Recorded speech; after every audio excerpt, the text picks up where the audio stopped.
আজকে আমি আমার আম্মুর ছোট্ট রান্নাঘরটা আপনাদের সাথে শেয়ার করব, যেখানে আমার আম্মু অনেক মজার মজার রান্না করে। আর আমার আরিশ পাখি আসার পর থেকে তো আরিশ পাখিকে দিয়ে আমি সব কাজ করাচ্ছি। তো সবকিছু মিলেই খুব মজার একটা হোম ব্লগ নিয়ে চলে আসলাম আপনাদের সাথে শেয়ার করার জন্য। আশা করছি আজকের ব্লগটা আপনাদের কাছে অনেক বেশি ভালো লাগবে। সো হ্যালো ভিউয়ার্স, আসসালামু আলাইকুম, welcome back to my channel BD blogger Purna. আশা করছি সবাই খুব ভালো আছেন, আমি আলহামদুলিল্লাহ ভালো আছি। সো ব্লগটা শুরু করে দিলাম মোটামুটি সকাল বলা যায় না, একটু দুপুরের দিকে, কারণ আমার আজকেও ঘুম থেকে উঠতে অনেকটাই লেট হয়ে গেছে। ঘুম থেকে ওঠার পরপরই এত বেশি ক্ষুধা লাগছে, সো আম্মুকে বললাম হালকা পাতলা একটু খাবার দিতে, কারণ আমি আজকেও হচ্ছে কি ব্রেকফাস্টটা স্কিপ করতেছি। আর এই যে দেখেন আমার আরিশ পাখির মুড সুইং এর অবস্থা। এই কয়েক মিনিট আগেও কিন্তু আমার সাথে খুব ভালো মোডে খেলতেছিল, অ্যান্ড কিছু একটা করাতে আমি একটু জোরে কথা বলছি দেখে সে রাগ করে বসে আছে। সে এখন আর আমার সাথে কথা বলবে না, আর তার রাগ হচ্ছে ডেঞ্জারাস। সে একদম চুপ হয়ে যায়, একদিকে তাকায় থাকে, কারোর সাথে কথা বলবে না, মানে প্রচন্ড রকম অভিমান করে একপাশে বসে থাকে।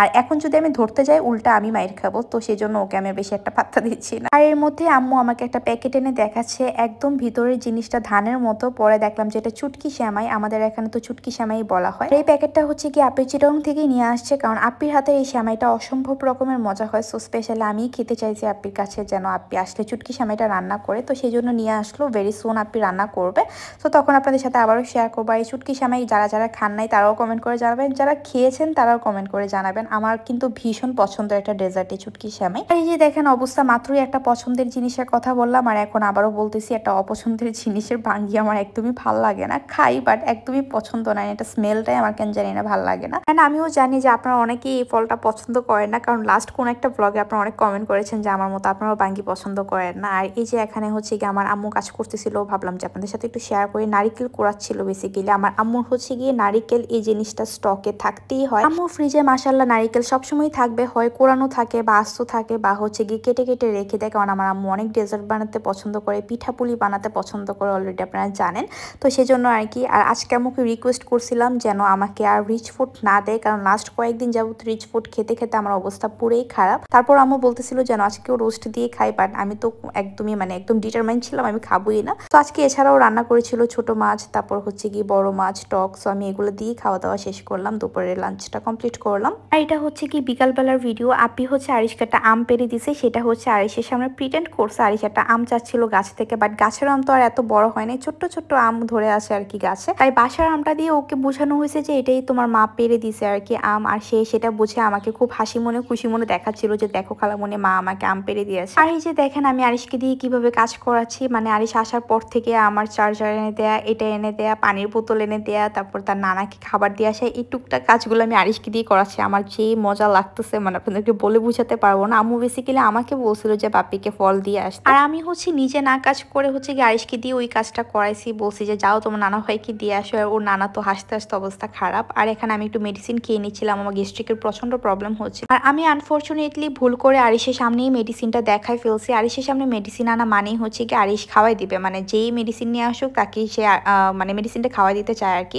বাট আমি হচ্ছে আমার একটা পাবলিক, আমি নিজের হাতে খেলে আমার ছোট হোক বড় হোক আমার গলাতে লেগে যায় মেডিসিন। সো খুব প্যারা নিয়ে হচ্ছে গিয়ে আরিশ থেকে খেলাম। আর এখানে সন্ধ্যার দিকে হচ্ছে গিয়ে আম্মু অনেক ফল ফ্রুটস কেটে দিল, এখন হচ্ছে গিয়ে আমরা সবাই মিলে এগুলা খাবো। আর পাশাপাশি হচ্ছে গিয়ে আপি একটু নুডলসও রান্না করবে, তো সেটারও কাটাকাটি আম্মু করে দিয়েছে। আম্মু সব প্রিপেয়ার করে দিয়েছে, আপি হচ্ছে গিয়ে রান্না করবে, কারণ আম্মু অ্যান্ড আপি দুজনের হাতে নুডলস অনেক বেশি পছন্দ। আমি to be honest personally noodles একদমই পছন্দ করি না, কারণ একটা সময় নুডলস খেতে খেতে একদম অরুচি চলে আসছে এখন। বাট আম্মুর অ্যান্ড আপির হাতে নুডলস অনেক বেশি মজা। অলসো পান্নার হাতে নুডলস অনেক বেশি মজা। 2 দিন আগে আমি জাস্ট একটু টেস্ট করলাম ওর হাতে নুডলস, মাশাআল্লাহ খুবই মজা হয়েছে। শুধু আমার হাতে নুডলসটাই আমার কাছে মজা লাগে না। যাই হোক, এখানে খাওয়া দাওয়া কমপ্লিট করলাম। আর এই যে দেখেন অত্যাচার কাকে বলে, কত প্রকার অ্যান্ড কি কি।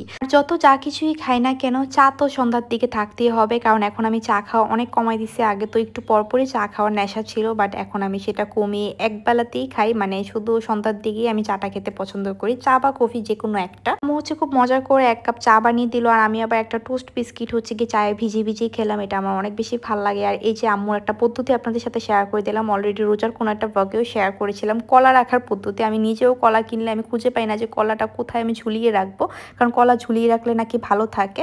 সো এই পদ্ধতি আমিও অবলম্বন করব, বাসাতে যেয়ে নেই। আর এই হচ্ছে কি আমার আম্মুর ছোট্ট একটা কিচেন, যেখানে আমার আম্মু অনেক রান্না করে। বাই দ্য ওয়ে আমার আম্মুর কিন্তু বাহিরেও একটা কিচেন আছে, সেটা হচ্ছে কি আমার আম্মুর শখের কিচেন। আমার আম্মু কিন্তু 2 কিচেনই রান্না করেন, কোথায় রান্না করবে সেটা ডিপেন্ড করে তার মোডের উপরে। সো যাই হোক, বাসার কিচেনটা আপনাদের সাথে শেয়ার করে দিলাম, অন্য কোনো সময় বাহিরের কিচেনটাও আপনাদের সাথে শেয়ার করব। আপনারা সবাই আমার আম্মুকে যে পরিমাণ পছন্দ করেন, my god, thank you so much আমার আম্মুকে এত পছন্দ করার জন্য। সবাই আমার আম্মুর জন্য বেশি বেশি দোয়া করবেন, আমার বাবা অ্যান্ড মা দুইজনের জন্যই সবাই বেশি বেশি দোয়া করবেন, ঠিক আছে? তো সেই জন্যই ভাবলাম যে আজকে আপনাদের সাথে আমার আম্মুর কিচেনটা শেয়ার করে দিই। আর এখানে ডাইনিংয়ে এসে দেখলাম যে আমার ছোটো ভাই আইস দিচ্ছে। সো আমার ছোটো ভাইয়ের কপালে হচ্ছে কি অনেকগুলো পিম্পল ফুটছে, ওর বয়সটাই বেসিক্যালি পিম্পলের। সো ও আইস দিচ্ছিল অ্যান্ড আমি তো একটু পরপরই আইস দিতেই থাকি। গরমকাল মানেই হচ্ছে গিয়ে আমি প্রচুর প্রচুর আইসিং করবো, অ্যান্ড তারপরেও আমার মুখে প্রচুর প্রচুর পিম্পল ফুটে। আর আমার যেটা হয় অতিরিক্ত গরমে বা আমি অনেক যদি বেশি অতিরিক্ত স্ট্রেসে থাকি, অতিরিক্ত টেনশনে থাকি, বা হচ্ছে কি আমার জায়গা যদি নড়াচড়া হয়, সেক্ষেত্রে আমার মুখে আরও বেশি পিম্পল ফুটে। যাই হোক, আমি একটু আইসিং করে নিলাম আমার ফেসটা। আর এর মধ্যে হচ্ছে গিয়ে আপির কি বলে নুডলস রান্নাও ডান। সো এখন হচ্ছে গিয়ে আমরা সবাই মিলে নুডলসটা খেয়ে নেবো। অ্যান্ড আপির হাতে নুডলস আগেও বললাম যে অনেক বেশি মজা হয়, তো মজা করি এখানে খাবারটা খাচ্ছিলাম। ফার্স্টে তো আমি বকা দিছি যে আমাকে এতগুলা কেন দেয়া হয়েছে, বাট ট্রাস্ট মি পরে আমি একদম চেটে পুটে খেয়ে ফেলছি পুরাটা। মানে বাসায় আসার পর কি হয়েছে আমি জানি না, আমার মুখে এত রুচি, মানে আমার নিজের মুখই লাগতেছে না আমার উপর। আমি চাই আমার মুখে রুচি না থাকুক, আমি যেন খেতে না পারি, এরকম একটা ব্যাপার। বাট আমি কেন জানি না, বাসাতে আসলে আমার মুখে অনেক রুচি বেড়ে যায়, সব কিছু খেতে অনেক বেশি ভালো লাগে, তো সব কিছু অনেক বেশি বেশি খেয়ে ফেলি, এরকম একটা ব্যাপার। আর বাহিরের ওয়েদার দেখলাম যে বাহিরে অনেক বেশি ঠান্ডা বাতাস, তো তখনই বুঝতে পারলাম যে মেবি বৃষ্টি আসতে পারে। বৃষ্টি আসবে দেখে বা আকাশের ডাকাডাকি দেখে আমার আম্মু তো খুব লাফাচ্ছিল, খুব খুশি হচ্ছিল যে ইয়াস বৃষ্টি আসবে, গরমটা একটু হলেও কমবে। ওর এরকম আম্মুর বৃষ্টি খুব পছন্দ। But to be very honest, কুমিল্লাতে বৃষ্টি হলে সেই জিনিসটা আমার একদমই পছন্দ না।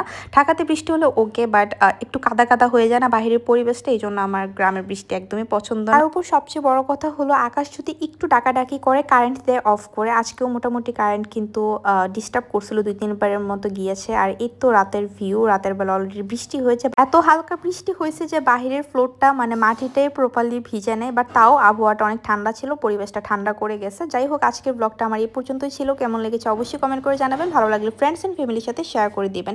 সবাই ভালো থাকেন, সুস্থ থাকেন, আমার জন্য বেশি করে দোয়া করবেন। আল্লাহ হাফিজ।